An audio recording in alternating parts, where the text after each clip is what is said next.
the story of Moses and the Israelites' journey to freedom. Long, long ago in the land of Egypt, there lived a group of people known as the Israelites. They were strong and hard-working, but they were forced to live in slavery under the harsh rule of Pharaoh. They worked tirelessly in the hot sun, building cities and carrying heavy loads. Their lives were filled with hardship, and they cried out to God for help, hoping that one day they would be free from their suffering. Little did they know, a great leader was about to rise among them, a man named Moses. Moses was raised as an Egyptian prince, but he was not like the other Egyptians. He grew up knowing that he was an Israelite, and as he grew older, he became troubled by the suffering of his people. One day, while walking in the desert, Moses saw something strange, a bush that was on fire, but it wasn't burning.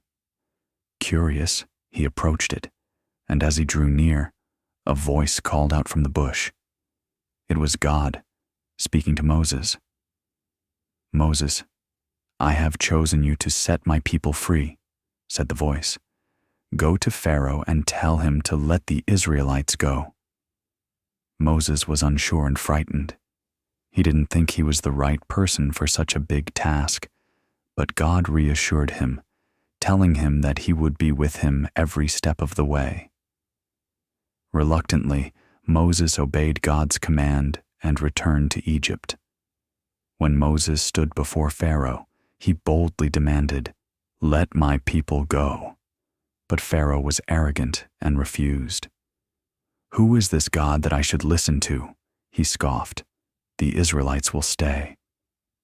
Pharaoh's heart was hard, and he would not listen to Moses. As Pharaoh refused again and again, God sent a series of powerful plagues upon Egypt to show Pharaoh his power. The mighty Nile River, which was the heart of Egypt, turned to blood. The water became undrinkable, and the fish in the river died. The Egyptians were terrified, but Pharaoh's heart remained unchanged. Then came the frogs. Frogs appeared everywhere, on the land, in homes, and even in Pharaoh's palace. The people couldn't escape the frogs, and their homes were filled with them. Still, Pharaoh refused to listen. God sent more plagues: gnats, flies, locusts, hailstorms, and darkness that covered the land for days. The Egyptians suffered, but Pharaoh's heart remained stubborn. He would not set the Israelites free. Finally, the most devastating plague came: the death of the firstborn sons of Egypt. Every firstborn child in Egypt perished, except for the Israelites who were protected by God. It was only then that Pharaoh, filled with grief and fear, agreed to let the Israelites go. The Israelites hurriedly packed their belongings and left Egypt, their hearts filled with hope. They were free at last. But Pharaoh, once again filled with anger, changed his mind and sent his army to chase after them. The Israelites reached the Red Sea, and when they looked back, Pharaoh's army was closing in. They were trapped with nowhere to go. But Moses trusted in God, and God had a plan. Moses raised his staff, and with a mighty wave, the waters of the Red Sea parted. The Israelites walked across the dry seabed, with towering walls of water on either side. As they reached the other side, Pharaoh's army followed them. But as soon as the last Israelite stepped onto the shore, the waters of the Red Sea crashed down, drowning Pharaoh's army and saving the Israelites. The Israelites were free.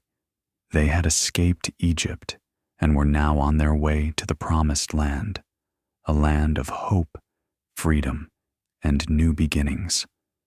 Moses led them through the wilderness, trusting in God's promise that they would find a better future.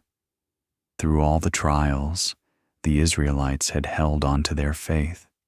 They knew that God had never abandoned them, and they had learned to trust in His plan for them. And just like Moses and the Israelites, we too can face challenges with faith and courage, knowing that God is always with us, guiding us to freedom and hope.